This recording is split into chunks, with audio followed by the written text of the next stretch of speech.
America has a shameful role to play in this. Israel could not get away with these disgraceful acts of international piracy and brigandage if it wasn't for the protecting shadow of the United States of America. And I condemn President Obama for his utter inaction. At the instructions of the Americans, we're prepared to boycott, to go in after the Russian banks, to do this, that, and the other. And what do we do about Israel? We don't even mark a protest note with our vote in the Human Rights Commission of the United Nations. I think that's shameful, absolutely shameful. They've been directed there by Israel. The coordinates were given 17 times.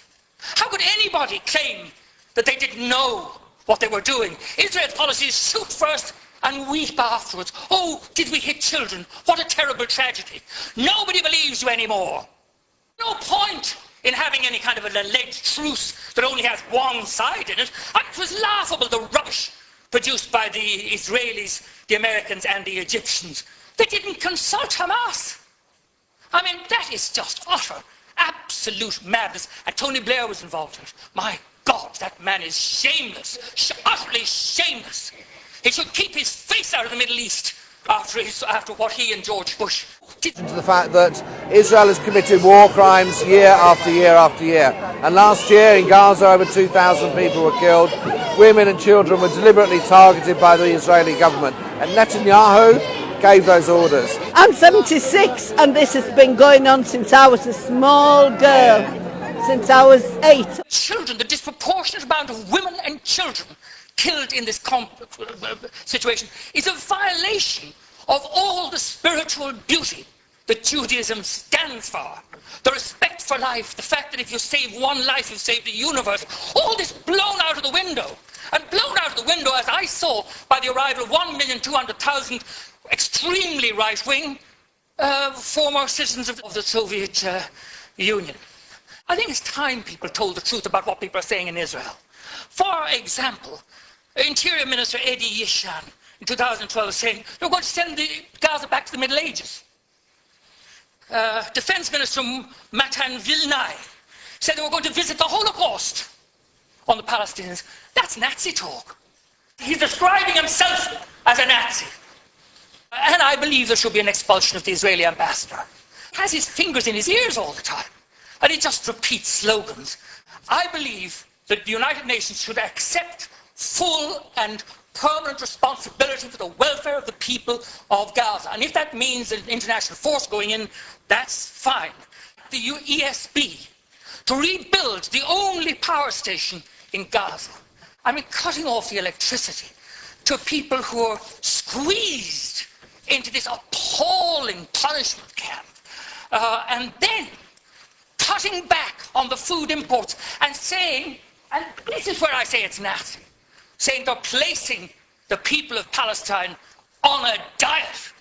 What a contempt that shows for human beings. It's unbelievable that Netanyahu can still come to this country even though 100,000 people have signed a petition for his arrest. My main question is about Netanyahu.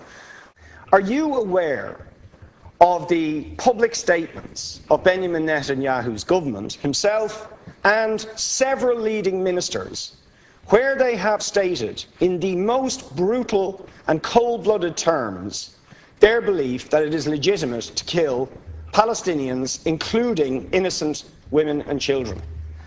Let me just give you a quick flavour of some of the statements that have been made. This is the Defence Minister, Moshe Yaalon, talking just a couple of weeks ago. Israel is going to hurt Lebanese civilians, to include kids of the family. We went through a very long discussion. We did it then, we did it in the Gaza Strip, we are going to do it in any round of hostilities in the future. That's the Defence Minister. This is the Military Chief of Staff, Benny Gantz. The next round of violence will be worse and see this suffering increase. He headed up the military assaults on Gaza, the last two. This is the Minister for Education in the Netanyahu government. There will never be a peace plan with the Palestinians. I will do everything in my power to make sure they never get a state. He also said, if you catch terrorists, you simply have to kill them. I've killed a lot of Arabs in my life, and there's no problem with that. This is the Minister for Justice. Palestinians are all enemy combatants. This also includes the mothers of the martyrs. They should follow their sons. Nothing would be more just. They should go, as should the physical homes in which they raised the snakes. Otherwise, more little snakes will be raised there. That's the Israeli Minister for Justice in the last few months. The Israeli Deputy Minister for Defence. Palestinians are beasts. They are not human. The Minister for Foreign Affairs, CP Hotley, this is the last one. My position is that between the sea and the Jordan River, there needs to be one state only, the State of Israel. There is no place for any agreement of any kind that discusses the concession of Israeli sovereignty over lands conquered in 1967. Now, these are the official statements of several ministers of the current government of Israel. In one case, actually advocating genocide of all Palestinians, including children, and calling them snakes. That is the language and thinking of terrorists. For the heads of government of a state that we carry on normal relations with and who you met in Paris, to advocate those sort of views when we know they have also led on to the deaths of thousands of Palestinians, innocent men, women and children. Ambassador, I will say frankly, I'm one of the people who thinks you should be expelled from this country. I think, along with Desmond Tutu, that the time for treating you as a normal state is over, because you're not behaving as a normal state. I'm opposed to racism, that I oppose what your state is doing and what it stands for. You have tried to cover over what you have done, the killings of innocent people in Gaza on 3 separate occasions over recent years, the seizure of Palestinian land. It was apartheid, it was racism, it was endemic, it was rotten. Absolutely, I was shocked within weeks of living there to see how you treated Palestinian people. Let them not be dictated to by a government for whom they do not vote as to what can go in and out of their territories, whether they will have power, whether they will have clean water, whether they will have medicine. What makes you think you're allowed to have nuclear weapons and the 4th biggest army in the world and visit destruction on the people of Gaza, but they have no right to defend themselves? How do you justify those double standards? And Bishop Tutu, Nelson Mandela, and I would certainly describe your state as an apartheid state, with different laws for people depending on their race or religion. I've heard so many cliches in such a short time, for a long, long time. You know damn well that Israel is not a racist country. Everyone has the same rights. Every person. Rubbish. Israel is a democracy that respects the rights of everyone. I know you can say that you don't believe me, but I saw it for myself. If you've been... Very sad. I mean, I'm not anti-Israeli, I'm not anti-Semitic.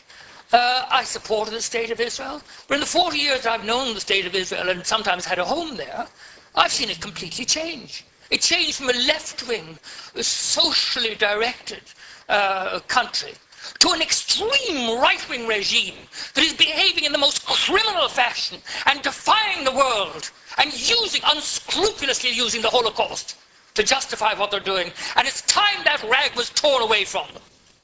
And with regard to Hamas, Israel created Hamas in order to split Fatah. So they're responsible. And I had that confirmed at the highest level in the foreign ministry in Jerusalem some years ago. I have to say it is astonishing to me that the West prates about democracy, but what self-respecting or sane people would allow their enemies to choose their government for them?